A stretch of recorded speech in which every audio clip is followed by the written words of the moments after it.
Hi, my name is Scott Reynolds. I'm the team leader of the Reynolds team here in Vero Beach. And today I wanted to go through the Vero Beach Mainland market report. This is going to be for the September market report, which is going to have the August data. And it's going to be I think it's the last 14, 15 months so that you can see a trend. That's the whole purpose of this report is to show trends. It has nothing necessarily to do with a particular home's value. It is more about are we seeing trends in rise of inventory, rise of sales, or anything dropping off. So let's go ahead and get into it. By the way, my team and we are with Compass here in Vero Beach, and excited to be here with you today to kind of go through the market report. So let's. So this is straight from the MLS that pulls all the active and pending and sold listings that are in real time in the multiple listing service, and so that we can see any kind of trends that are going on. So here, and this is for the Vero Beach mainland single family homes. In the next few pages, uh, towards the end, we'll also go through condos. I think sometimes mixing the two messes up the data. So you can see here, so the light green is the amount of homes that are for sale, and the inventory has been dropping. There's a lot of lines here, they all mean something different. So the blue line here are new listings for every month that were added, and then there's the pending sales, and then the the brighter green is the sold sales per month. And on this chart, I really like comparing here, which is the current month versus the same time last year. It gives us a good overview of a trend. Really comparing from the previous month or the previous month after that is not enough information for a trend. So you can see here that we are, 7% more inventory from the same time last year. Our the new listings coming to the market is pretty much the same as the same time. So we're seeing a leveling off of new listings. Sold listings, we're actually up almost 5% from the same time last year. And for pending sales, we saw a pretty good sized bump, 30% year over year. So on the pendings, that's this little movement right there.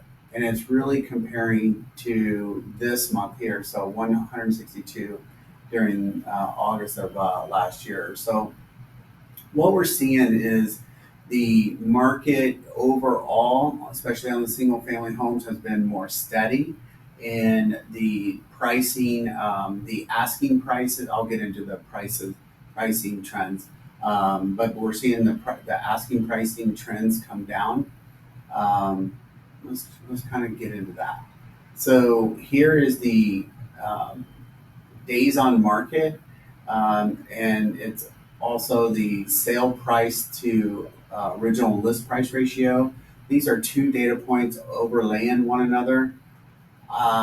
If you've listened to my videos on previous months, I'm really a big stickler about the original asking price to sell price ratio. In other market, our market is somewhere around 8% off the original list price. And if my strategy is if you will price it closer to what the sales price is, you'll actually net more, and you will also have less days on market because it creates the fear of loss, or creates momentum into the listing rather than doing two or three price changes. But so our original list price to sell price ratio is about the same. It's very steady. And then our days on market has been fairly steady month by month. So it's over 100 days is our standard days on market for the inventory. So this is what I was talking about a little bit earlier. You can see here the asking price trend has come down quite a bit. And then this is the median sales price. So this number can be a little misleading over time, because it takes, if a lot of the lower price homes have sold, it's going to affect this versus when the more expensive homes have sold, it affects it that way too. But you can see pretty much the sales has been pretty flat overall. But if you compared it to the same time last year, we're down, 5% on the sales price. Um, you can see here where it says median sold price was neutral. The next line here is months of inventory based on pending sales.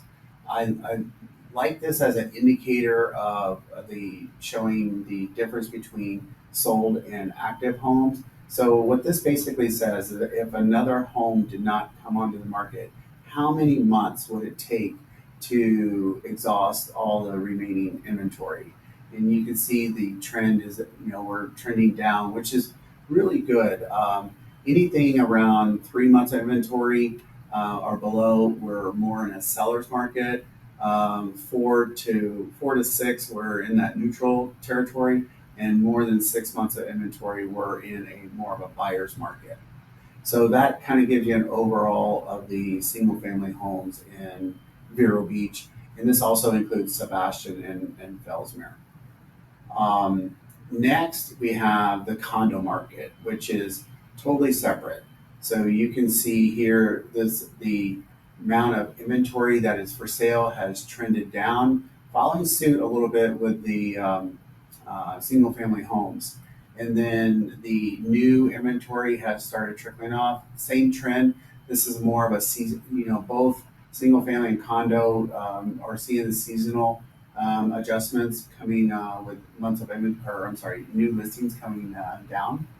And then the pendings, you can see here 31, 31, 30, 34. It's been pretty flat as far as that goes. And then the sold homes. The summary here is a good little indicator of trends. So you can see the pending sales is down 12% over last year on the condo market. And then the solds is actually up 12.5%. And the new listings is down 7%, which is kind of good, given it's tightening up the market a little bit. And then the number of condos for sale was really flat. So, and then here's that same chart again with days on market. Here you can see quite a bit of a difference in the original list price to sale price ratio at 84, 89%. That's a huge difference. And that's just really not starting off on the right price to begin with. And now we have comparables and good sales that is really representing the value of the condos. So the original list price is off quite a bit in the trends. And then you can see here the days on market is up almost 180 days.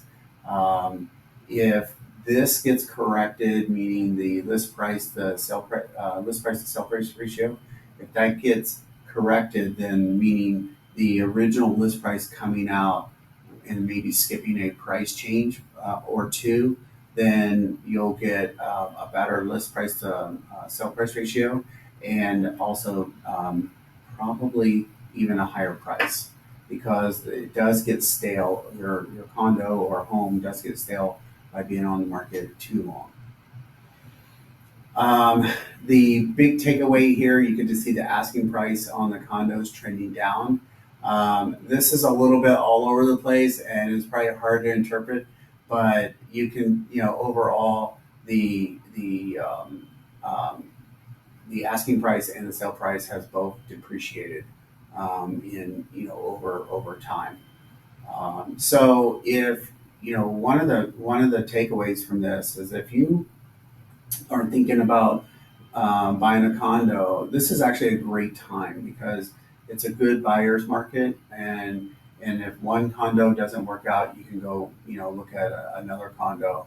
There's a lot of value to owning a condo. I think they just fell victim of all the South Florida, all the inspections and all the things that happened down there, that it gave us some awareness here of making sure the buildings are maintained properly. But I think it created extra fear in the marketplace that is actually giving a disadvantage to sellers and thus an advantage to buyers. But all the associations that I'm aware of, they have made all the repairs or in the process of making repairs or didn't even have repairs that they needed to take care of. The other thing that really affected the condo market was, and this was real, was they didn't have the proper reserves, and the government has also instituted additional reserves that was needed, so that when painting or big repairs were done, it was already paid for in the association. So, but for the most part, everyone that I know of, they've all been assessed and they all are getting up to speed with their reserves.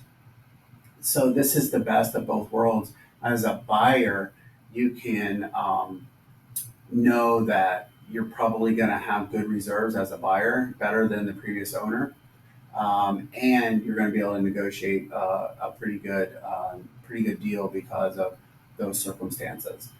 Last point on this is anytime you're buying a condo and quite frankly a home, getting the HOA budget and meeting notes is super, super insightful because once you see the budget and meeting notes, you can see if there's any possible upcoming assessments. So it's not, it's not mystical. It's not, you heard, or it's black and white and it's right there in your notes.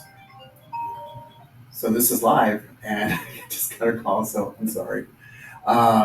So let's dive right back into months of inventory for condos. See, we've been in a strong buyer's market for condos, and we're still in a buyer's market for condos, specifically on the mainland. So this just kind of punctuates exactly what I was talking about. So that is overall the details of the report for this month for the mainland. What I would like to do is, and if you would like something like this done for you, for your home or your condo, whether it's on the island or the mainland, reach out to me. All of my information is below because what I can do instead of the whole market, I can do something for just your home. So if you have a $500,000 home, we could look at all the supply and demand and everything from a 450 to a 550. Basically, the window that buyers are searching, which will be very insightful for the demand and how the pricing of your home may look. So just wanted to leave you with that. And feel free to anytime. I love this business. I love to be a resource. So if I could ever be help, don't hesitate to reach out. All of my information is below. And if you even just have a question, please give me a comment below and like and subscribe to the channel. We really, really appreciate it. Thank you so much and looking forward to talking to you next month.